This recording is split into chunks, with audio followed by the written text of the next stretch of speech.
Okay, here I am. So I've just upgraded to 1.1, which is, I suppose, almost exciting. All right.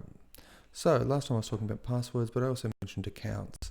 And accounts are these other things that you've got to be cautious of because an XKCD, I think, had a really good example of how to use just a random online service to collect personal data and information. And that's probably not a great idea for people because, do you want what you've got being handed out to anybody, a la Facebook's current global practice? That doesn't sound sinister at all. As long as I don't see a creeper and suddenly explode. Up there. It goes up again. Oh, I hear sheep. That was weird. And that in there. So, yeah. And I remember an article, I think it was back in the 90s, like early 90s. No, it would have been 97 or 96. I'm not sure exactly when. But basically, they said, you can do your research and due diligence on whoever you're signing up for, and find out what they're about, what they're doing, and that sort of stuff. But the guy said, in the end, that sounds like a lot of hard work. So the easy solution is basically to lie. Don't give them any details that you are not comfortable giving any random stranger on the street. And I personally think that's a great rule of thumb for dealing with potential companies. I'm running out of chicken. I'm going to have a problem soon. I'm going to have to find some more food.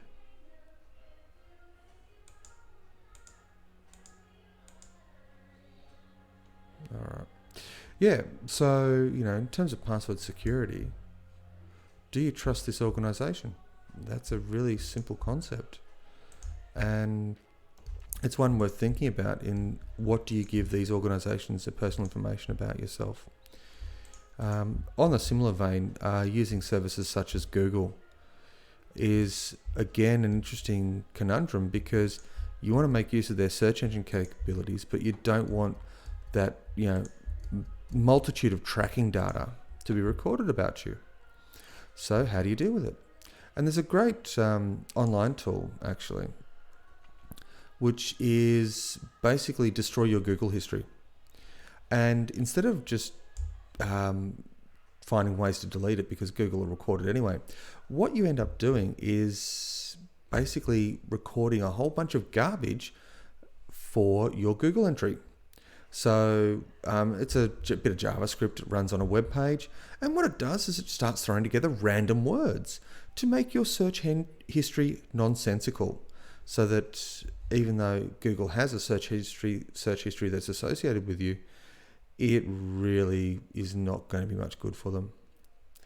And every so often it's always worth going off and doing something random with your web stuff to really confuse the search engines so that when they try to record that information about you as an individual, it becomes difficult for them to piece together what it's about. And, places like Google tend to end up what you could call siloing.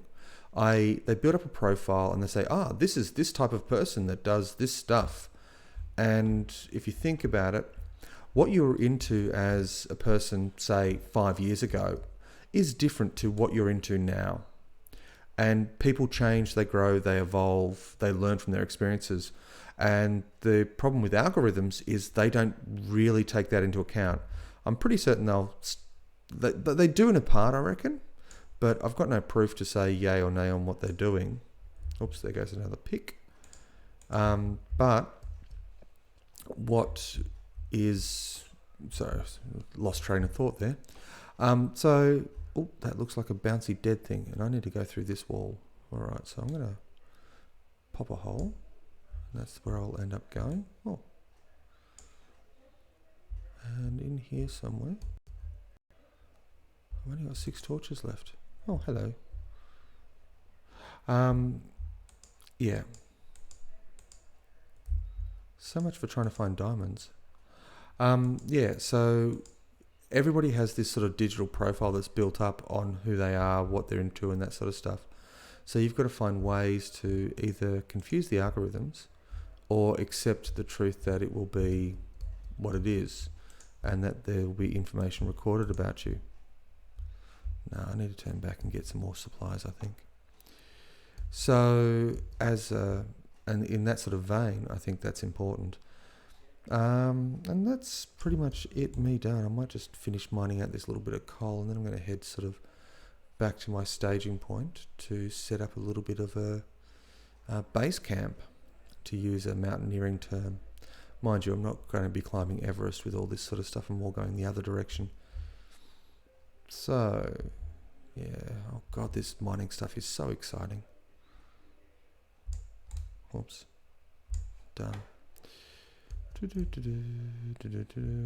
should probably put a torch that direction. Let's just drop on there. Yeah, we'll go on back. I must be fairly close to the surface if I can hear sheep. That's a worry. Okay, no, that's not it. It's back this way. What the heck? Oh yeah, I went this way, this way, this way, this way. So, getting back to this little base camp thingy I'm setting up. And this is what I tend to do in a lot of my games, is I just want a staging point where I can do any sort of mining and setting up that I need for further exploration, and also to empty my equipment pack because there's too much rubbish in it. So that's why I grabbed this stack of wood. Grab a bit of wood and then put together a little, yeah, thank you. I get the achievement again because I've just upgraded. Then I'm going to need a furnace and a little more chest. I need 16 olive for 2 lots. Okay,